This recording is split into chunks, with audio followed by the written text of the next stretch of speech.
Je salue tous ceux qui sont connectés. Étoile brillante, que Dieu te bénisse. Maman Marcel, Claire, que Dieu vous bénisse. Rose Watt, Malika. Que la main de Dieu soit sur la vie de tout le monde. Est-ce que tu as eu le temps de partager à une ou deux personnes pour histoire de leur dire que nous avons commencé? Seigneur, nous voulons bénir ton nom. Nous voulons te rendre toute la gloire parce que tu es Dieu. Merci pour ce temps que tu nous donnes pour parler de ta part. Je prie que par ton esprit, tu nous parles à nous tous, que tu nous fasses du bien. Nous voulons porter du fruit. Nous voulons demeurer en toi. Nous voulons que ton nom soit glorifié dans nos vies. Merci parce que tu nous fais du bien depuis le départ. Merci pour les douces eaux de l'Euphrate qui irriguent nos jardins et font pousser nos choses et les font porter du fruit. Merci pour nos fondations que tu purifies. Merci pour le déménagement, le changement d'état, le changement de situation. Merci parce que tu nous as sortis de la stérilité, tu nous as plantés dans la fertilité. Que ton nom soit béni aujourd'hui et au siècle des siècles. Amen.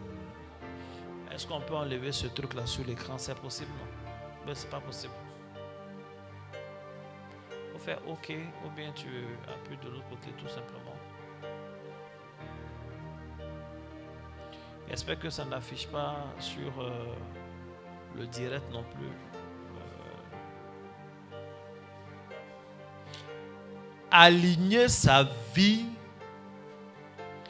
avec la volonté de Dieu. Donc aligner sa vie à la volonté de Dieu pour porter du fruit.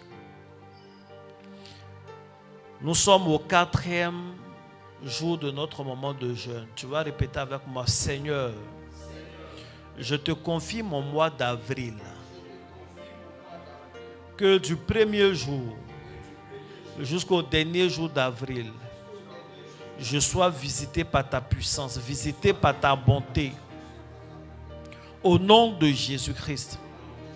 Seigneur, donne-moi la sagesse afin de poser les actes qui comptent pendant tout ce mois d'avril 2026. En ce 4e jour de notre jeûne, je te dédie mon mois d'avril. Père, bénis ce mois, visite-moi, arrose-moi, que j'ai des témoignages en avril, au nom de Jésus-Christ. Amen, amen, amen, amen. Que Dieu te bénisse abondamment. L'objectif de notre moment de jeûne, c'est de confier notre année à Dieu. Donc au premier jour, on prie pour janvier. Et les autres sujets, le thème qu'on donne le second, on prie pour février. Hier, moi-même conduisant le moment d'enseignement, on a prié pour mars. Et aujourd'hui, on vient de prier pour avril. Mais il faut continuer de prier comme ça. Demain, on va prier pour mai. Si tu as remarqué, cette année, je ne te fais pas faire la prière que tu as fait l'année passée. L'année passée, on a prié en janvier. Seigneur, je prends l'engagement, je déclare que tu me donnes la sagesse. En janvier, je paye la dîme. Amen. Je prends l'engagement. En février, je paye la dîme. Amen. Tu as fait comme ça jusqu'au 12e mois. Mais tu n'as payé la dîme d'aucun mois. Or, les paroles sont puissantes. Donc, aujourd'hui, je ne te fais pas répéter de prière. Je ne le fais pas parce qu'il y a des gens qui n'ont pas eu suffisamment de foi pour obéir. Et puis souvent, il y a des choses. Amen. Et puis, il y a des gens aussi qui sont naturellement rebelles. Leur âme, leur esprit et leur corps sont rebelles. Donc, ce qu'on leur dit, eux, ils ne peuvent pas faire. Tu vois un peu? On leur dit, ils ne peuvent pas faire. Si tu lui dis, paye dîme, il ne va pas payer. Tu vas les ôter. Tu vas crier sur lui. Tu vas lui envoyer un message. tu vas parler doucement, tu vas enseigner. Il ne fait pas. Parce que son âme est rebelle, son esprit est rebelle, son corps est rebelle. Donc tout ce que tu peux faire, c'est fléchir genoux pour prier un peu, Seigneur, délivre mon enfant de la rébellion. Et la rébellion est très dangereuse. Et la rébellion attriste toujours les pères. Parce que le père, il sait. Donc il regarde, il voit au loin. Et il pleure aujourd'hui. Pour ce qui arrive demain. Mais que Dieu te garde. Moi, il ne parle pas beaucoup parce que je suis prophète. Donc je préfère donner des conseils, prier, donner des conseils, prier, donner des conseils, prier. La dernière fois, quelqu'un m'a dit, toi papa, si on veut regarder les capsules, souvent quand on a mis sur internet, les gens vont penser que tu es un homme porté sur l'argent, tu parles beaucoup de dîmes, mais quand on te connaît au fond, tu ne mets aucune pression. Effectivement, je ne mets aucune pression. Mon rôle, c'est d'enseigner. Ma prière, c'est que les esprits soient moins rebelles. Parce que j'y crois. Je crois que c'est le chemin. Maintenant, si le papa que Dieu t'a donné, il ne peut pas te parler, c'est un problème. Il y a un homme de Dieu, un pasteur, qui a dit qu'il faut dans la vie, il faut qu'il y ait au moins quelqu'un qui puisse crier sur toi. Amen. Je crois que c'est le pasteur Djati. Ou un autre. C'est le pasteur. Il a vu ça dans une capsule. Et je pense qu'il a tellement raison.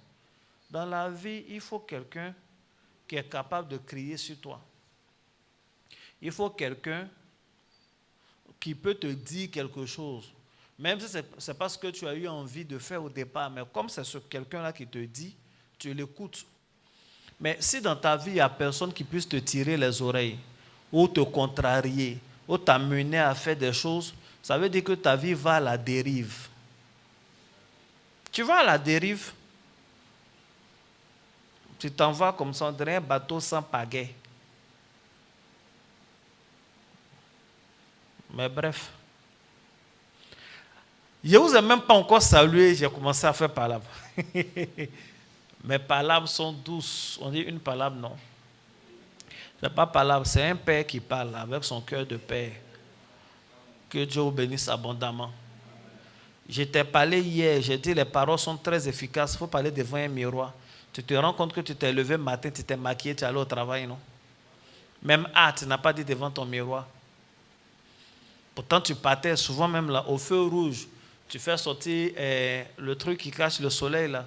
Tu tires un peu pour te mirer. Tu fais pour voir le rouge à lèvres. Tu te regardes, tu es fond de toi, mais tu t'en vas. Hier seulement, on a dit, il faut parler devant le miroir. Dis des bonnes paroles. Tu t'es levé aujourd'hui toute la journée, du matin jusqu'au soir. Tu n'as pas fait. Parce que les autres choses, tu dis, mais vraiment, pour vivre une vie de gloire, il y a de puissantes offrandes aussi à faire. Bon, je vais me préparer. Il va y avoir beaucoup d'argent. Je vais aller faire une bonne offrande. Donc, tu as raison de te préparer. Mais un miroir là. Tu as déjà payé ça. Est-ce que tu as parlé devant? Non, tu n'as pas parlé devant. Oh, tu as fait selfie aujourd'hui. Tu aurais pu te rappeler. Il n'aime pas ça. Il ne faut plus faire ça. Il faut être souple. Il faut prier. Il faut faire les choses. Je vous ai déjà dit que il n'y a pas de différence entre celui qui a la connaissance et qui ne la met pas en pratique et celui qui est ignorant. Ils sont pareils.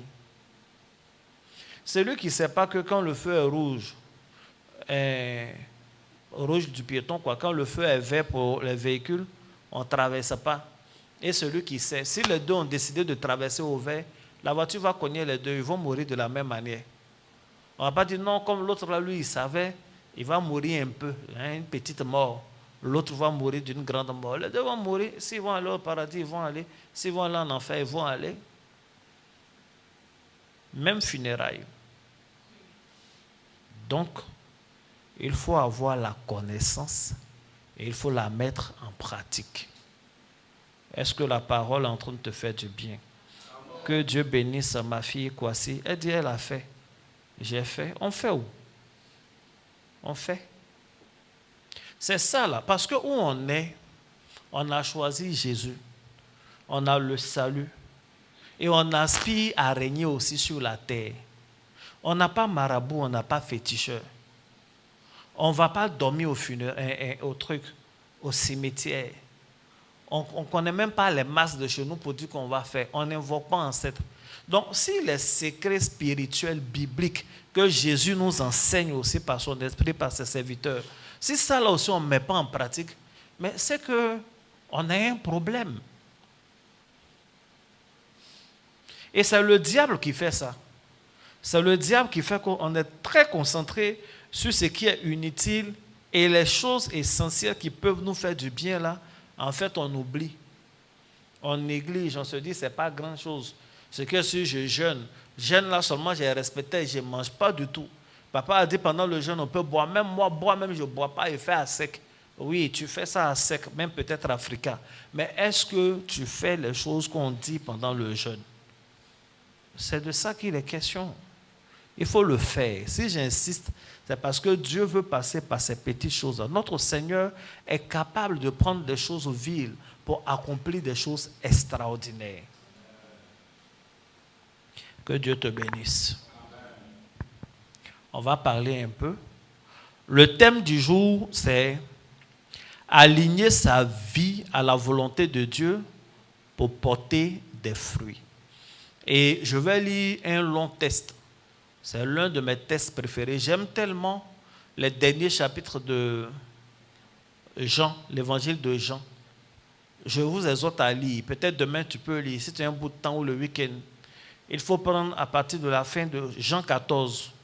Tu peux commencer à Jean 13 pour voir le contexte.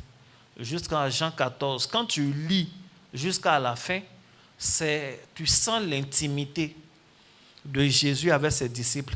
Ce sont ses dernières paroles. Il parle à ses disciples. Et la particularité de ce texte, c'est qu'il y a beaucoup de répétitions. Il se répète et il insiste. Quand tu vois le texte on sent qu'il insiste sur des choses essentielles parce qu'il va mourir et il va être enlevé. Donc il leur parle. On sent l'intimité. Si tu as une Bible où les paroles sont écrites en rouge, appuie-toi dessus, tu vas voir. Et le texte que nous allons lire fait partie de cet ensemble-là. C'est Jésus qui parle. Jean 15, je vais lire à partir du verset 1. Je suis le vrai cep. Je suis le vrai cep. Et mon Père est le vigneron. Tout sarment qui est en moi et qui ne porte pas de fruits, il le retranche.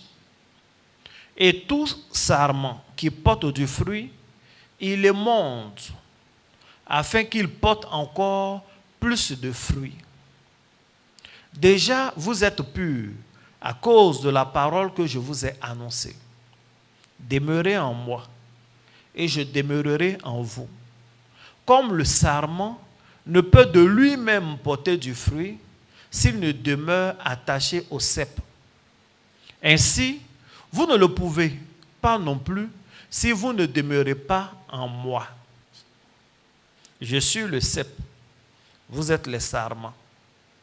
Celui qui demeure en moi et en qui je demeure porte beaucoup de fruits. Car sans moi, vous ne pouvez rien faire. Si quelqu'un ne demeure pas en moi, il est jeté dehors, comme le sarment, et il sèche. Puis, on ramasse les sarments et on les jette au feu, et ils brûlent. Si vous demeurez en moi, et que mes paroles demeurent en vous, demandez ce que vous voudrez, et cela vous sera accordé. Si vous portez beaucoup de fruits, c'est ainsi que mon Père sera glorifié et que vous serez mes disciples. Comme le Père m'a aimé, je vous ai aussi aimé. Demeurez dans mon amour. Si vous gardez mes commandements, vous demeurerez dans mon amour, de même que j'ai gardé les commandements de mon Père et que je demeure dans son amour. Je vous ai dit ces choses afin que ma joie soit en vous et que votre joie soit parfaite. C'est ici mon commandement. Aimez-vous les uns les autres, comme je vous ai aimé. Il n'y a pas de plus grand amour que de donner sa vie pour ses amis. Vous êtes mes amis. Si vous faites ce que je vous commande, je ne vous appelle plus serviteur, parce que le serviteur ne sait pas ce que fait son maître. Mais je vous ai appelé ami, parce que je vous ai fait connaître tout ce que j'ai appris de mon Père.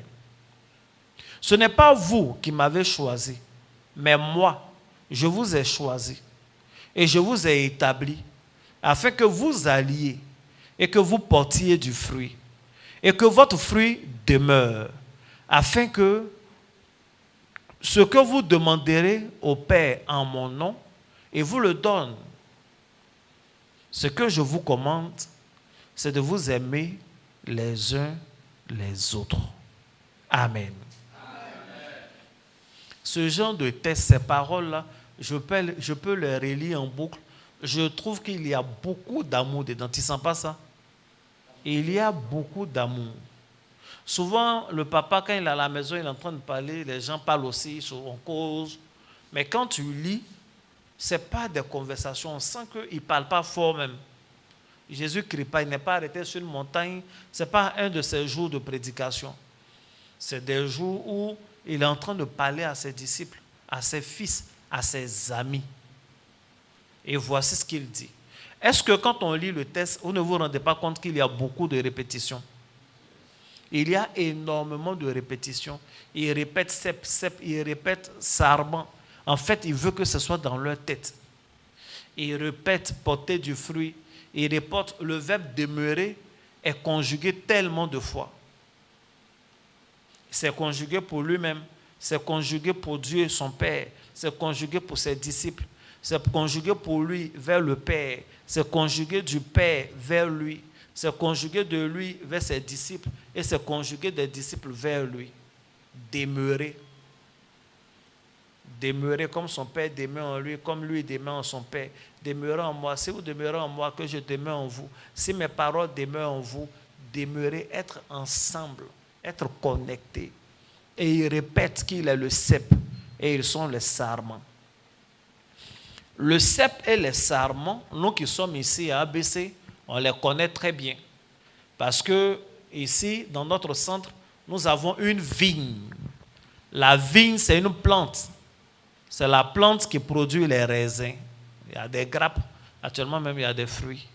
Il y a des grappes dessus. Mais si vous remarquez, les grappes sont où?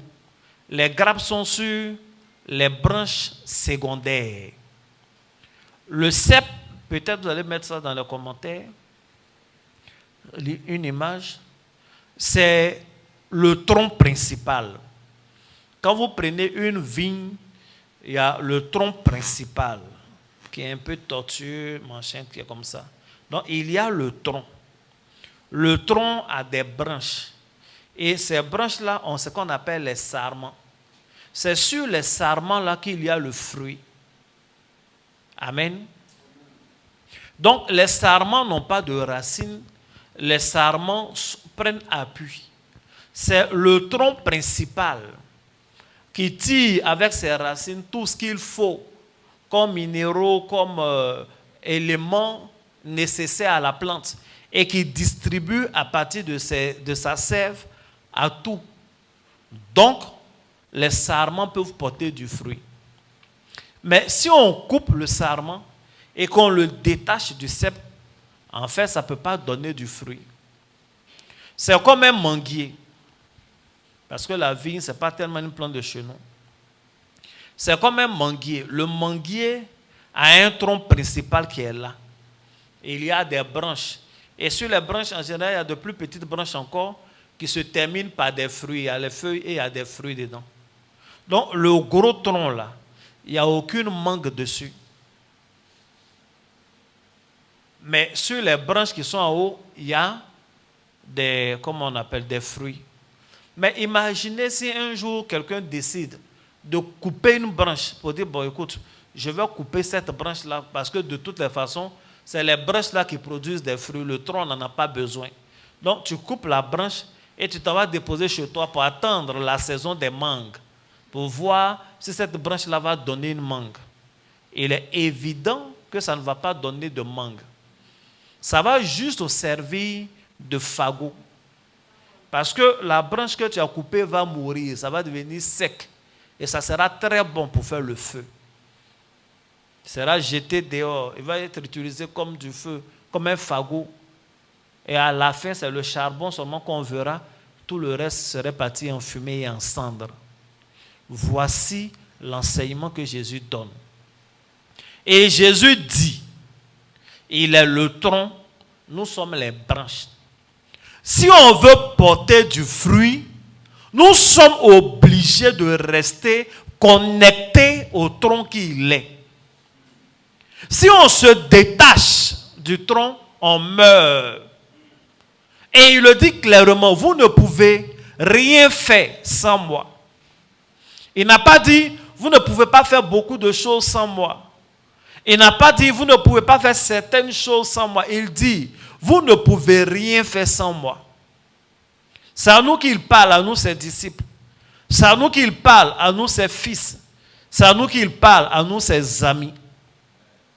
Il dit, vous ne pouvez pas porter du fruit si vous êtes déconnecté du sceptre, si vous êtes déconnecté du tronc. Vous ne pouvez pas porter du fruit si vous êtes déconnecté de ma personne, si vous êtes déconnecté de ma parole, si vous êtes déconnecté de mes commandements, si vous êtes déconnecté de mon esprit et de mes principes. Si vous êtes déconnecté, tout ce qu'il faudra faire, c'est d'être jeté au feu. Et avant d'en arriver là, il dit même, il y a des sarments qui sont connectés. Mais si on voit qu'ils ne portent pas de fruits, le Père qui est le vigneron, il les coupe. Que Dieu te bénisse. Amen. C'est pourquoi notre thème du jour, c'est porter du fruit en s'alignant à la volonté de Dieu. Je viens dire à un enfant de Dieu qu'on ne peut pas porter du fruit en dehors de Dieu. Peu importe le fruit en question. Tu ne peux pas être fécond, tu ne peux pas être fructueux en dehors de Dieu. Tu ne peux pas porter des fruits qui vont demeurer, qui vont te rendre heureux, qui vont laisser un héritage, qui va rendre tes enfants heureux en dehors des principes divins. C'est ce qu'il dit. Et Jésus ne ment pas. Je vais commencer par lire le verset 2. Il dit, tout sarment qui est en moi et qui ne porte pas de fruits, il le retranche. Et tout sarment qui porte du fruit, il le monte afin qu'il porte encore plus de fruits. Donc, ce qui est en lui qui ne porte pas de fruits, il coupe. Pourquoi j'ai épinglé ce verset-là? J'ai épinglé ce verset pour montrer à un enfant de Dieu que porter du fruit est un impératif. Ce n'est pas comme si on a le choix. Bon, si on veut, on porte du fruit. Si on ne veut pas, on ne porte pas du fruit. Si on veut, on évolue. Si on ne veut pas, on n'évolue pas. Porter du fruit, ça dépend de nous. Si on veut, on prospère. Si on ne veut pas, ça ne nous intéresse pas. Les histoires de thème où porter du fruit, non. Non. Porter du fruit, être fécond n'est pas une alternative. Ce n'est pas une option. C'est une obligation. Ça fait partie des choses pour lesquelles Dieu nous a mis sur cette terre. Quand il est béni, la première chose, il dit, soyez féconds. Donc on est obligé d'être fécond. Et Jésus dit, son Père, il est le vigneron, le propriétaire. Il regarde les arbres et il voit s'il y a des sarments qui ne portent pas de fruits, ils n'occupent pas le temps inutilement. Ils sont retranchés. Je vais dire à une personne, tu es obligé d'évoluer, tu es obligé de porter du fruit.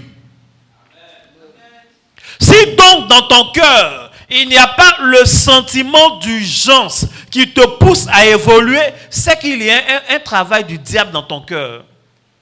Si dans ton cœur, il n'y a pas le désir d'évoluer, le désir de porter du fruit sur le plan financier, si depuis longtemps, tu as une entreprise ou tu as une cellule de prière ou tu as quelque chose qui n'évolue pas et dans ton cœur, ça ne te touche pas, ça ne te donne pas d'insomnie, tu ne réfléchis pas à des solutions, tu ne pries pas, c'est que le diable a sémé quelque chose d'anti-divin dans ton cœur.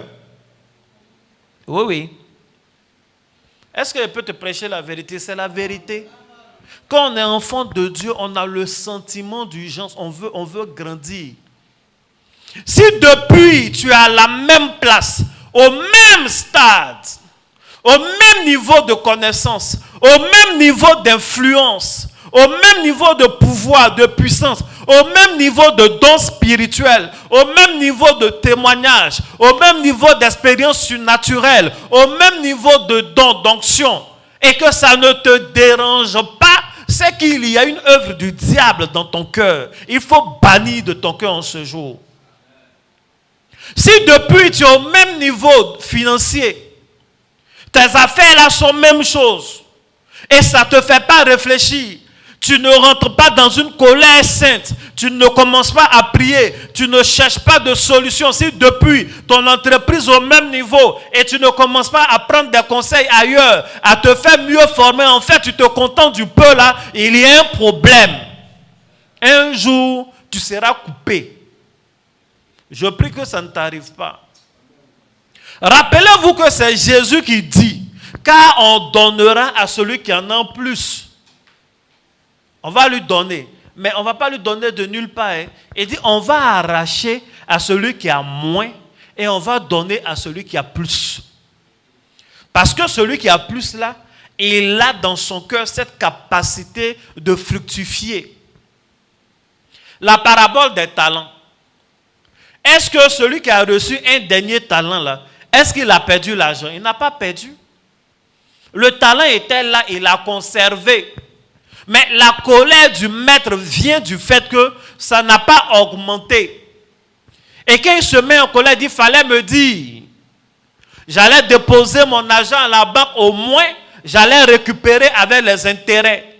Donc, en fait, ce maître-là ne cherchait pas des gens pour sécuriser ses talents. Il cherchait des gens pour fructifier ses talents. Comme aujourd'hui, Dieu ne cherche pas des gens pour sécuriser un peu d'argent. Il veut que le peu que tu as là fructifie dans tes mains. Aujourd'hui, Dieu ne cherche pas des personnes pour conserver juste un peu. Il veut que le peu grandisse. Tu es appelé à porter du fruit.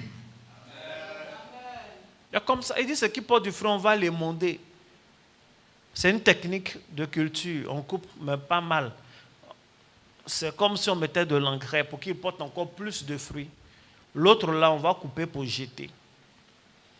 Je veux que tu comprennes que c'est un impératif. C'est un impératif. L'année passée, tu as fait ton concert, on était 20. Et puis depuis, ça ne te dit rien. Le 31 passé, tu as fait veille. Vous étiez 100. Et puis tu es là, ça ne te dit rien. Tu ne veux pas faire veiller de 200 personnes. Non, Dieu n'est pas dans le nombre, les histoires de méga church. Non. Je ne t'ai pas dit, on ne réussit pas à tous les prix. Mais sérieusement, si ça ne te dérange pas de ne pas grandir, c'est qu'il y a quelque chose qui ne va pas. Le Dieu que nous suivons là, il est le Dieu du prochain niveau. Peu importe le niveau que tu as atteint, il veut que tu évolues toujours. Il veut que tu évolues toujours. Pour lui, la gloire de la seconde maison est toujours plus grande. Donc, il doit avoir toujours la gloire qui suit. C'est le principe. Tu as une gloire aujourd'hui, alléluia. La saison qui suit, il doit avoir une plus grande gloire. L'autre saison qui suit, il doit avoir une plus grande gloire. Si les choses ne vont pas dans ce sens-là dans ta vie, c'est que ce n'est pas normal. Il faut analyser ta vie, il faut creuser, comme on a dit avant-hier. Il faut voir les choses qui n'évoluent pas. Il faut voir les choses qui n'évoluent pas. Et il faut travailler dessus. Amen. On peut avancer. Est-ce que la parole te fait du bien? C'est la vérité que je suis en train de te dire. Tu ne peux pas investir dans un business. Ça fait 5 ans que tu fais transport, mais en 5 ans, tu as un seul taxi. Pourquoi? Soit tu veux diversifier, si tu es en train de diversifier, que tu as d'autres business, on peut comprendre. Mais c'est ton seul business, mais tu es resté au seul niveau. Il y a un problème. Tu dis non, je vais faire, comment on appelle, résidence meublée. Mais ça fait 20 ans, tu as seulement 2 résidences. Je ne dis pas que c'est ta faute. Parce que souvent on est attaqué, souvent on a un mauvais gérant, tout et tout. Mais je te dis que c'est un problème qui doit être résolu. Parce que Dieu nous appelle à porter des fruits. Que Dieu te bénisse. Le deuxième verset que j'ai épinglé, on médite ensemble aujourd'hui. C'est le verset 5. Quelqu'un peut copier Jean 15, verset 5 dans la Bible pour coller dans les commentaires. Il est écrit: si vous demeurez en moi et que mes paroles... Non, c'est le verset 5. Il dit, je suis le cep, je suis le tronc. Vous êtes les sarments, vous êtes les branches. Celui qui demeure en moi et en qui je demeure porte beaucoup de fruits. Car sans moi, vous ne pouvez rien faire. Dis Seigneur Jésus. Sans toi, je ne peux rien faire. Même les choses les plus petites, sans toi, je ne peux pas faire. Même me réveiller, sans toi, je ne peux pas faire. Même poser mon pied sur le sol, sans toi, je ne peux pas faire. Me faire beaucoup d'argent, sans toi, je ne peux pas faire. Éduquer les enfants, sans toi, je ne peux pas faire. Faire les affaires, sans toi, je ne peux pas faire. Conduire ton peuple, sans toi, je ne peux pas faire. Et je ne veux pas faire sans toi. Je ne veux rien faire sans toi. Révèle-moi ta volonté. Chaque fois. Indique-moi le chemin. Montre-moi ce qu'il y a à faire. Que tes pensées montent dans mon cœur. Que ta volonté parvienne à mon esprit. Donne-moi le discernement. Donne-moi ton assistance. Donne-moi ta guidance. Au nom de Jésus-Christ. Amen. Amen. Amen. Amen. Il dit, je suis le cep, vous êtes les sarments. Écoute très bien ce que je suis sur le point de dire. Porter des fruits n'est pas une question de performance. Porter des fruits est une question de connexion. La stérilité n'est pas le manque d'activité, mais la stérilité est le manque de fruits malgré les activités. Mais on fait des activités qui n'ont pas de fruits parce que la connexion n'est pas bonne. Ce qui va te faire porter beaucoup de fruits dans tes affaires, c'est de les connecter à la personne de Jésus. Il dit, si mes paroles demeurent en vous, c'est alors que vous allez porter du fruit. Est-ce qu'il y a la parole de Dieu dans ton appel, dans ton ministère? Est-ce qu'il y a la parole de Dieu dans ta carrière? Est-ce que ta carrière est en phase avec la parole de Dieu? Est-ce que la gestion de ton entreprise est en phase avec la parole de Dieu? Est-ce que la parole de Dieu règne en toi? Est-ce que tu as une relation particulière avec Jésus? Est-ce que tu lui parles de tes projets? Est-ce que tu demandes son avis? Est-ce que tu lui confies ces choses? Est-ce que tu lui demandes avant d'employer des personnes? Est-ce que tu exprimes ta dépendance? Est-ce qu'il y a une intimité entre toi et le tronc, entre toi et Jésus? Est-ce que tu as une vie chrétienne? Est-ce que tu as une vie avec lui? Je ne parle pas juste de la vie où on vient à l'église, mais je parle de la vie où un fils parle à son père. Je ne dis pas que tu n'es pas dans un département. Je ne dis pas que tu n'es pas baptisé. Mais est-ce que tu es connecté Est-ce que tu es connecté? Si mon Bluetooth n'est pas connecté au baffes, la musique que je vais mettre là, ça ne va pas jouer dans les baffes. Ça va jouer ici seulement. Les gens qui sont loin ne vont pas entendre. Tu veux qu'on entende ce qui vient de Dieu, qu'on entende ce qui vient de sa parole, ses promesses, tout et tout, mais tu refuses de connecter les baffes que tu es à son Bluetooth. Quand on lance le son, toi tu te déconnectes. Et puis après tu viens te plaindre, non, mais la musique là ne joue pas chez moi. Ça va jouer comme si tu n'es pas connecté. Est-ce que tu es connecté au Saint-Esprit? Est-ce que tu confies tes journées? Est-ce que tu confies tes recherches comment on appelle, de marcher à Dieu? Est-ce qu'il y a une relation? Est-ce que Jésus est vivant pour toi? Est-ce que Jésus est vivant pour toi? Quand tu dors jusqu'à quand tu te réveilles, est-ce que tu sens sa présence dans ta chambre? Est-ce que tu es conscient de sa présence dans ta chambre? Qu'est-ce que tu lui dis les matins? Qu'est-ce qu'il te dit les matins? La dernière fois que tu as pris la Bible pour méditer, avant le jeûne qu'on est en train de faire, c'était quand? C'est ça, demeurer en Christ.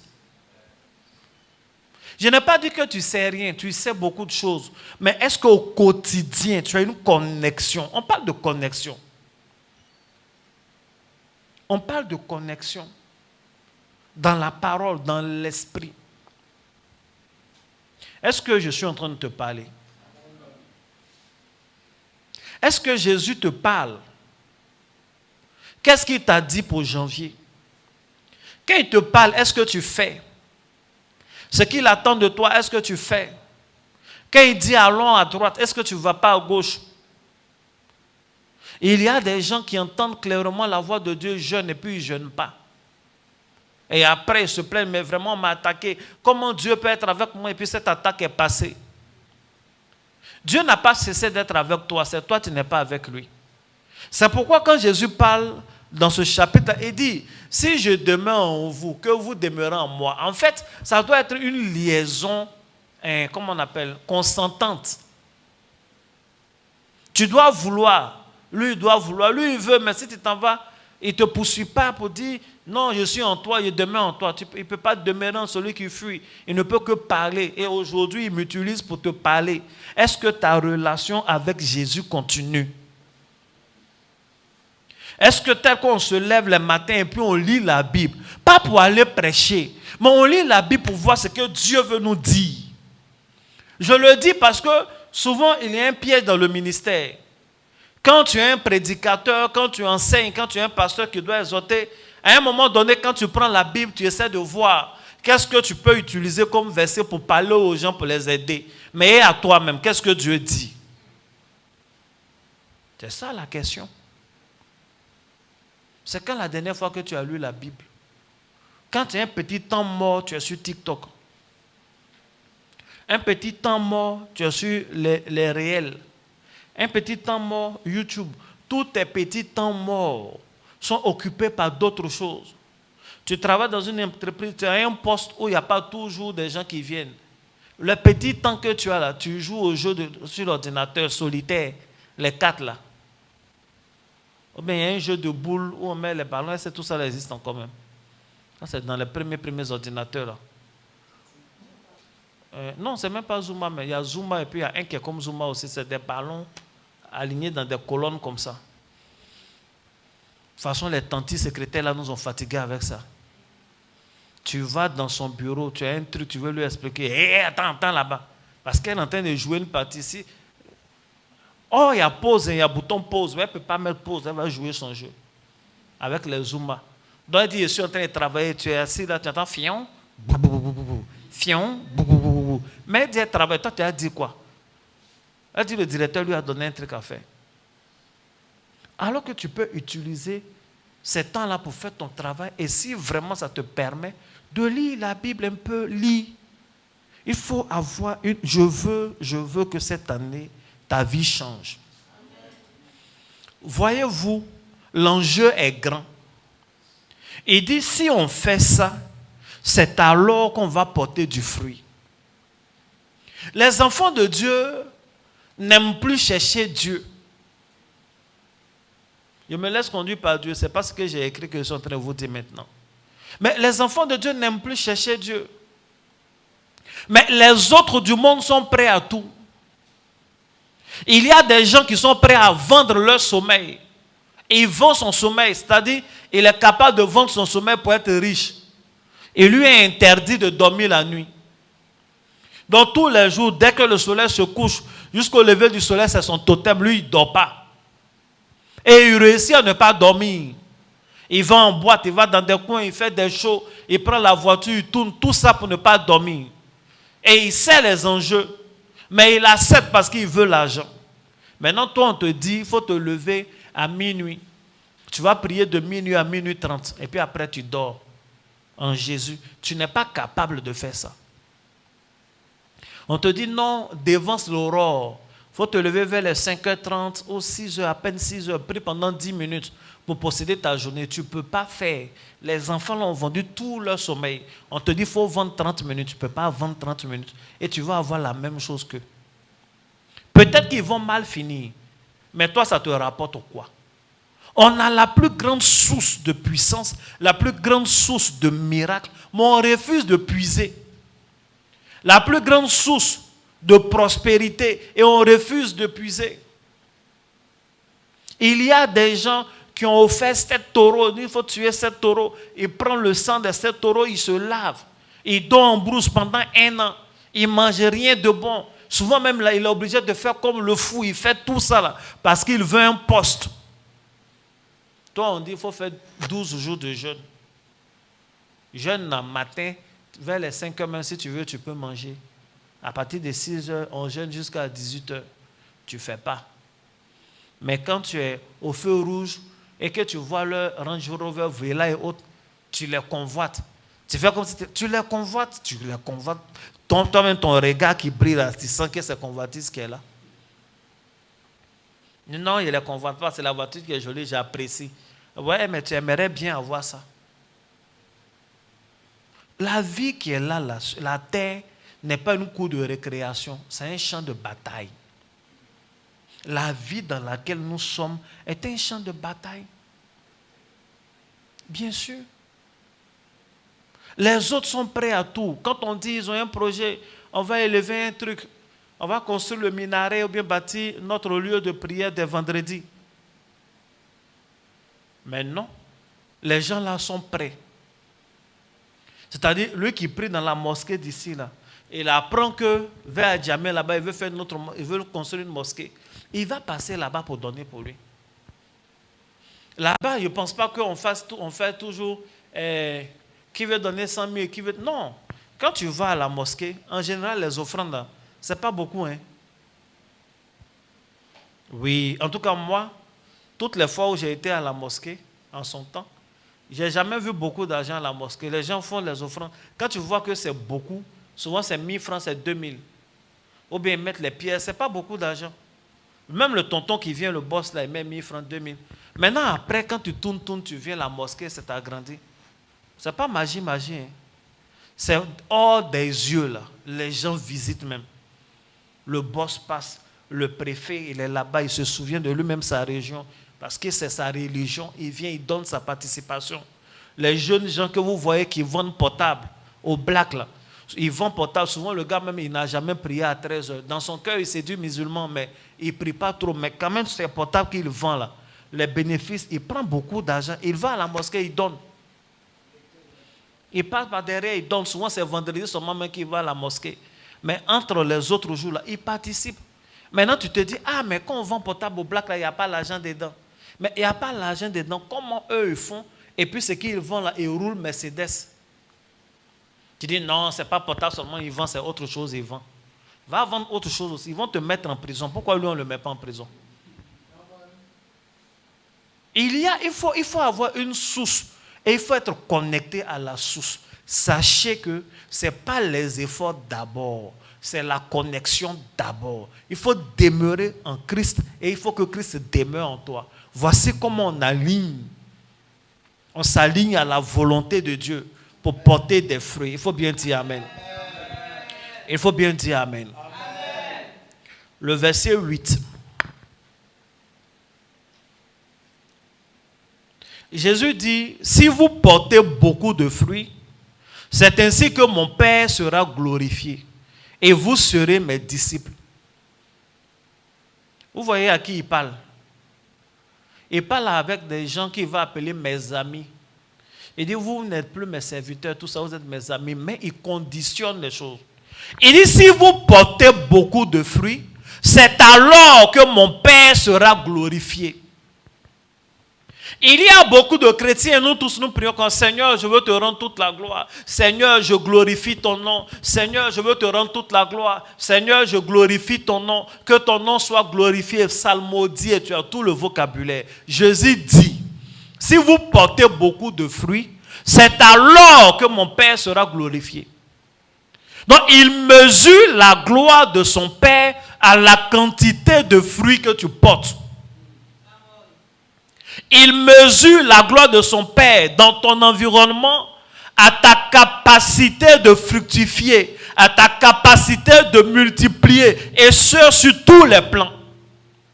Il dit, c'est quand tu vas avoir beaucoup d'argent, là, c'est là que son Père sera glorifié. C'est quand tu vas avoir beaucoup de clients, c'est alors que mon Père sera glorifié. C'est quand tu auras beaucoup d'entreprises, c'est alors que mon Père sera glorifié. C'est quand tu feras beaucoup de bénéfices, c'est alors que mon Père sera glorifié. C'est quand tu auras beaucoup d'enfants biologiques, beaucoup d'enfants spirituels, c'est alors que mon Père sera glorifié. Il dit, si vous portez, et il insiste sur la quantité, beaucoup de fruits, c'est alors que mon Père sera glorifié et vous serez mes disciples. Donc, être disciple de Jésus, il y a des conditions. Et au nombre de ces conditions, c'est porter du fruit. Je vais choquer une personne et lui dire, accepter Jésus ne suffit pas à faire de toi un disciple de Jésus. Il faut porter du fruit. Accepter Jésus n'est qu'une étape. C'est la sémence. Mais il dit, si vous portez mes disciples, c'est alors que vous portez du fruit, c'est alors que vous serez mes disciples. Ce qui est dans ta main là n'évolue pas, ce n'est pas digne du discipulat de Christ. Tes choses ne multiplient pas, ce n'est pas digne du discipulat de Christ. Tu restes stagnant, ce n'est pas digne du discipulat de Christ. Il dit, si vous portez beaucoup de fruits, c'est ça là qui est la gloire de mon Père. C'est ça là qui est la gloire de mon Père. C'est alors que mon Père sera glorifié. Je t'exhorte et je prie que dans tous les domaines de ta vie, tu glorifies notre Père. Amen. Tu pries, tu dis, notre Père qui est dans les cieux, que ton règne vienne. Son règne là, c'est sa gloire aussi. Et lui, il dit, c'est quand tu portes beaucoup de fruits, c'est alors qu'il est glorifié. Il faut que tu glorifies Dieu dans ton ministère. Il faut que tu glorifies Dieu dans ton appel. Il faut que tu glorifies Dieu dans ton commerce.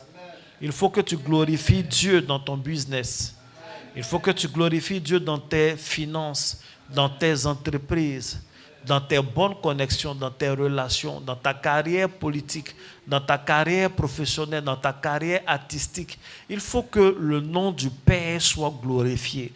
Il faut que tu portes beaucoup de fruits. L'enjeu est grand, l'enjeu est déterminant. Et pour ça, il faut que tu sois connecté. Il faut que tu alignes ce que tu fais à la volonté, à la parole de Dieu.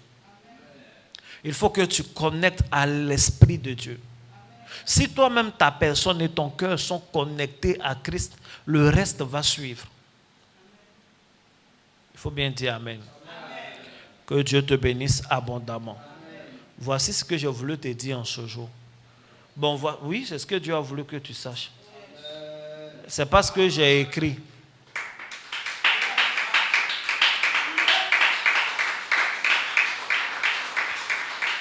C'est pas ce que j'ai écrit, mais finalement, c'est ce que, comment on appelle, j'ai dit.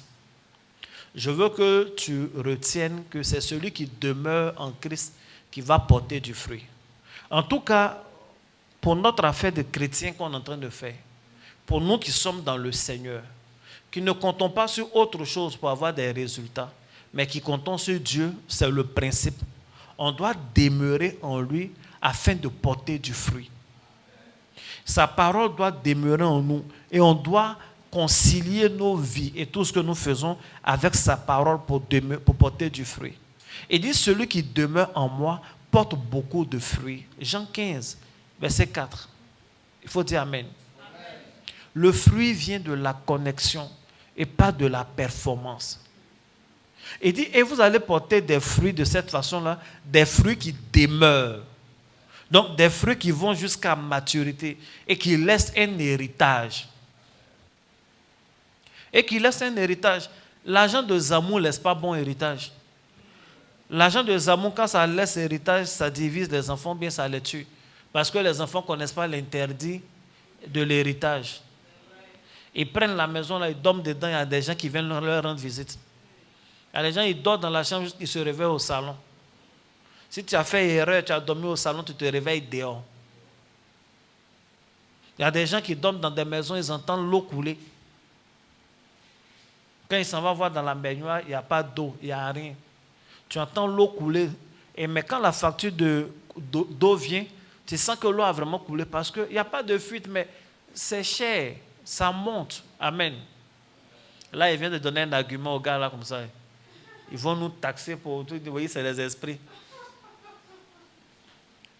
Il y a un esprit dans ta maison qui utilise le climatiseur. C'est ça qui fait que la facture monte.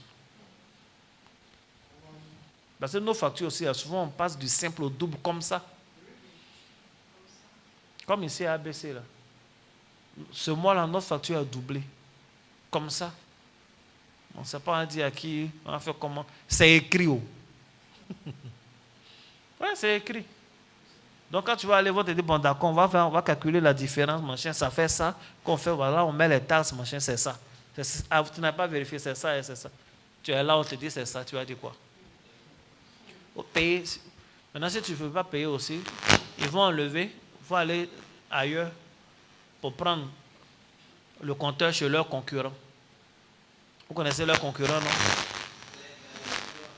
C'est néant. Il n'y a pas de concurrent. Il n'y a aucun concurrent. Pour le moment, le soleil fait un peu, mais... Bref. Que Dieu vous bénisse abondamment. Que la main de Dieu soit sur la vie de chacun d'entre vous et que sa puissance soit sur votre vie. Je n'ai pas envie d'ajouter d'autres choses. Je veux rester dans cet esprit-là. Je veux rester dans cet esprit parce que dans tous les points que j'ai préparés, il y a un point où il est dit, si tu veux porter du fruit, il faut être obéissant. Vous voyez, non? Il faut être obéissant. Ce que Dieu a dit, c'est ce que tu dois faire. J'ai prié, j'étais inspiré, j'ai préparé un long truc. Mais le Seigneur m'a permis de vous parler de cette façon-là. Et depuis, j'ai à cœur de tourner sur la même chose. Demeurer en moi, demeurer en moi. Donc moi-même là, je veux être obéissant aussi. En ne disant pas plus que ce que le Seigneur m'a dit. Peut-être si je commence à dire plus, ça va te distraire d'autres choses. C'est Dieu qui fait sa chose. C'est lui qui me fait asseoir ici. C'est ce qu'il veut faire, c'est ce qu'il a fait. Donc moi, je suis obéissant pour que la prédication du jour puisse vraiment porter du fruit. Et je prie que cela porte du fruit en toi au nom de Jésus. Je prie que cela porte du fruit dans tous les domaines de ta vie. Et que Dieu soit ainsi glorifié. Je prie que tout vent, toute tentative de te déconnecter de Christ échoue au nom de Jésus. Et que tu demeures en esprit, en âme et même dans ton corps connecté à Christ au nom de Jésus. Que ta volonté lui soit soumise au nom de Jésus. Que tes décisions lui soient soumises au nom de Jésus. Que ta destinée lui soit soumise au nom puissant de Jésus. Que tes finances lui soient soumises au nom puissant de Jésus. Amen, c'est fait. Que Dieu te bénisse. On va s'arrêter là donc aujourd'hui. N'oublie pas de faire ton offrande. Quand je dis ça en direct, tu oublies. Il faut faire ton offrande. Amen. Et demain à 5h30, on se retrouve encore pour la prière. Et à midi, on va prier 17h30 la rupture. Et à 20h20, nous serons là encore pour l'enseignement. Que Dieu vous bénisse. Shalom. Shalom, que Dieu vous bénisse. Que la main de Dieu soit sur la vie de chacun d'entre vous. Révérend l'ange Emmanuel Kwa, serviteur de Dieu auprès de vous. Nous espérons que le message que vous écoutez vous fait du bien et nous vous suggérons de le partager à vos proches. L'Église Réveil des héros, dirigée par Dieu au travers de ma modeste personne, est à un stade de son évolution où elle a besoin de soutien. Nous faisons cette capsule pour exhorter tous nos frères, toutes nos sœurs que vous êtes à nous soutenir. Notre ambition est de donner des messages révolutionnaires aux enfants de Dieu. Vous donner les outils nécessaires pour vous en sortir dans ce monde qui, au final, est une véritable arène. Nous avons pour ambition de donner des lumières, des choses véritables qu'il faut aux enfants de Dieu, mais également d'évangéliser. Toutes ces choses pourront mieux se faire si nous avons pied à terre, comme on le dit. L'Église a donc pour ambition de procéder à l'acquisition d'un terrain, puis à la construction de son temple. Dans cette vision-là, nous avons besoin de vous tous. Nous avons besoin de toutes ces personnes qui sont édifiées, de toutes ces personnes dont le Seigneur touchera lui-même le cœur pour nous aider. C'est pourquoi vous trouverez toutes les coordonnées affichées à un coin de l'écran où vous pourrez faire vos dons. Nous avons besoin d'acquérir ce terrain-là. Nous avons besoin par la suite de bâtir ce temple.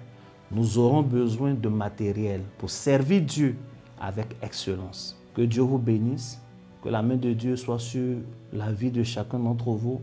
N'hésitez pas, pour d'autres détails, vous pourrez toujours nous appeler, mais faites vos dons, participez au projet de Dieu.